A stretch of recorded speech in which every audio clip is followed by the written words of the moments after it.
What?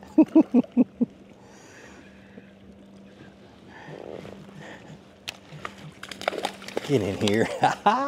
What's going on, guys? This is Gene Jensen, and I want to talk about fishing jigs for bass around docks. How you like that? Man, you think he didn't want that jig?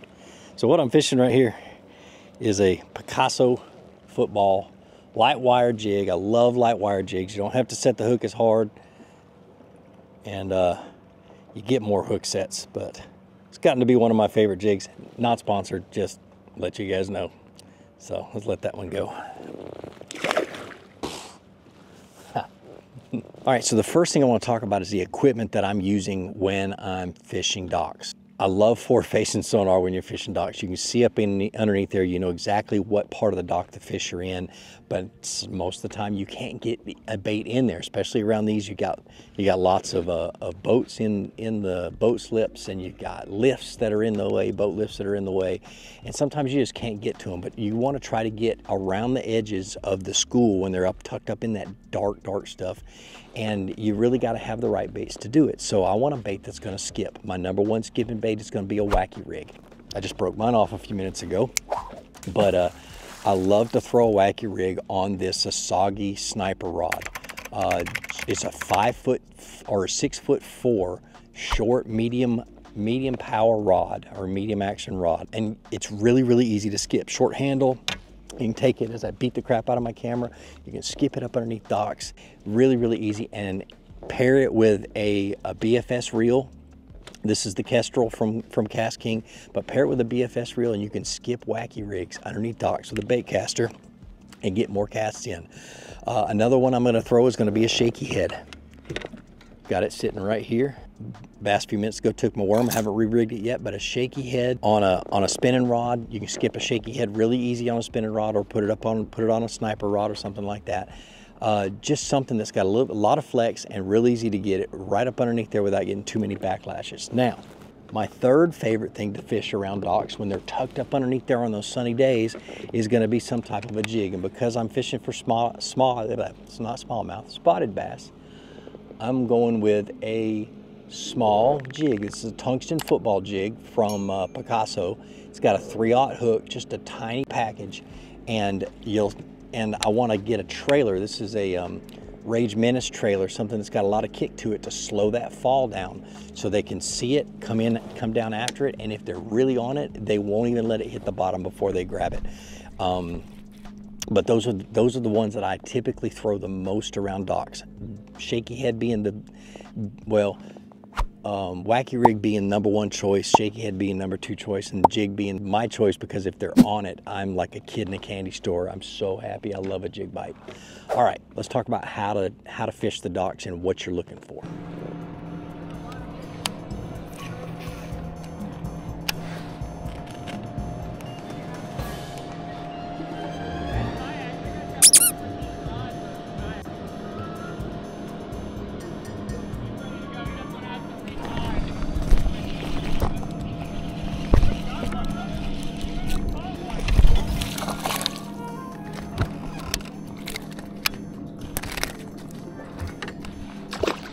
That was funny. Had a commentator in a boat while I was catching that one. I don't know if you guys heard it. He's like, he caught one. He literally caught one. He was talking about my kayak and all my rods. Funny. All right, so when choosing a dock, if you don't have forward-facing sonar and you can't see up underneath the docks, one of the things you really want to try to do is you want to try to find the shadiest dock, the dock that's got the most shade. And these rich people docks have a lot of shade, and so I go from shady dock to shady dock, and I try to get my bait into the shadiest area of the dock, and I'm going to throw multiple times, let it sink all the way to the bottom, and if these fish are on it, they're going to bite it on the way down, or they're going to bite it shortly after it hits the bottom, because they follow it all the way down. I'm in, what, 18 feet of water right now, throwing up into about 10. Even if they're in 25 feet of water, they'll follow it down, and if they are really want it, they'll bite it on the way down. One of the things I'm going to switch between is something that falls really slow. Wacky rig falls very slow. A shaky head falls a little bit faster, but not quite as fast as a 3/8 ounce jig. And so that's kind of what I'm going through, is just trying to figure out how fast they want it to fall and trying to get something that I can get into the right areas and skip up in underneath there. Now, don't damage people's boats, don't damage people's docks. I spent a long time practicing skipping, and I still mess up every once in a while, but try to keep your bait from beating up people's property is the biggest thing. But look for those shady areas, get them in there though. Like I said, the wacky rig is the best. So, all right, let's go to the next dock and see what happens. All right, so when I pull up to a dock, the first thing I want to do is, for the first few docks, I'm going to throw right out on the front edge, right in the corner, okay? I'm going to let it sink all the way to the bottom.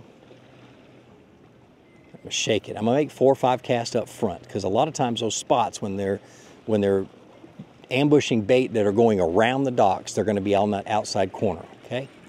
Then, if there's a post, like on this dock right here, it has this rusty post that's going all the way to the bottom. That's going to be my next cast. It's on the inside corner, shallow corner of the dock. Okay, throw it right up in there, let it sink to the bottom. Bounce it a few times, hop it, see if they hit it. Okay, and then my next cast, I'm going to throw into the shadiest area, try to skip it up underneath there. Same thing, just let it fall to the bottom. Watch your line for jumping, because if they hit it on the way down, your line's going to jump. And then probably one of the most forgotten spots on a dock that is probably the most critical, and then they've got a float that's in the way. But let me get the boat around and I'll point it out to you. Is right where the gangway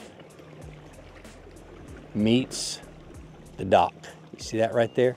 Right where the gangway meets the dock, that shady area right there is usually the shadiest part on the shallow side of the dock.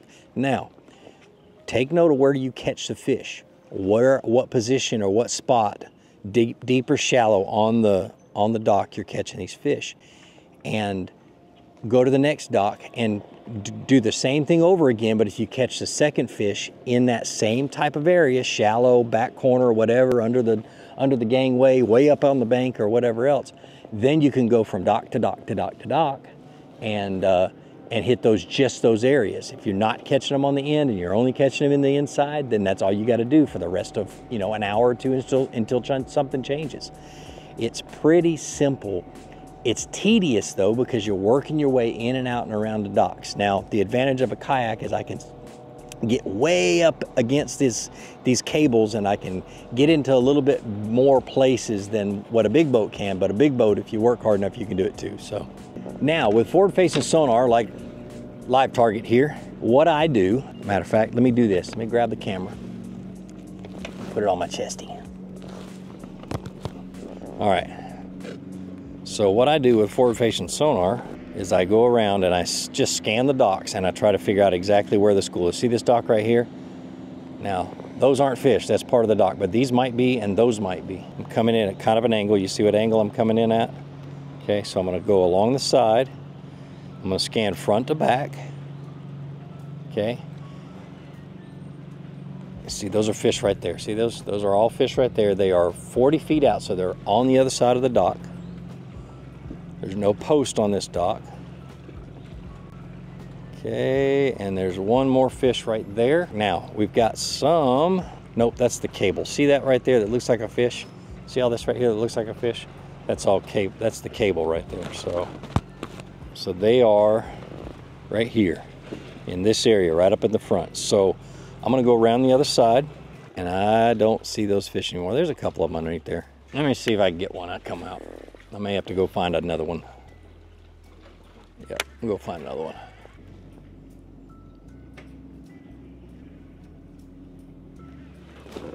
There we go. Oh, that's a good one.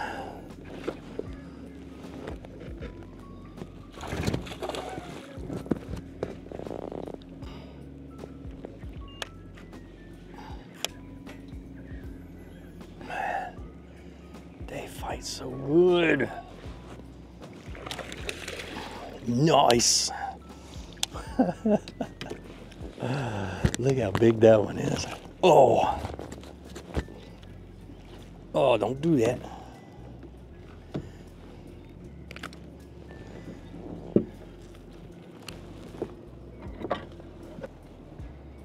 .5 inches.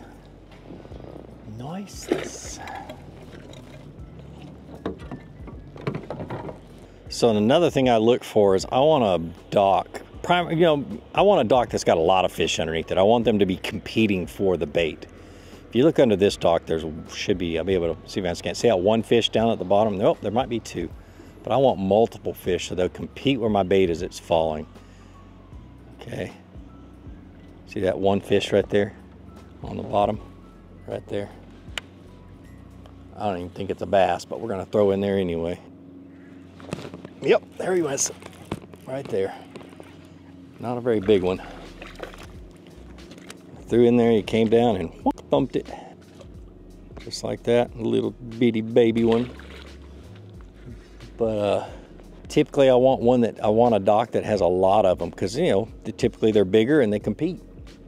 And a lot easier to catch them. Another thing to look for before you go into the middle of the docks is look for brush piles that are around, use your side scan, and look for brush piles that are around the outside edges and the corners of the dock too. You find those, you just throw to them first with a shaky head and catch the fish off of them because that's typically where the bass are gonna pull out to anyway. Good gosh, that guy came out of nowhere. I was reeling it back in.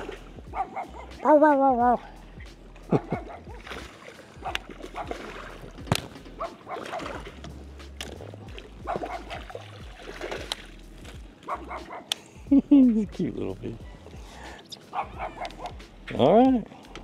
So the biggest thing to remember is wait for those good. I didn't get a good hook set. I might lose him. There we go. I got it in him. Wait for those good sunny days. Ooh, there's another one right behind him.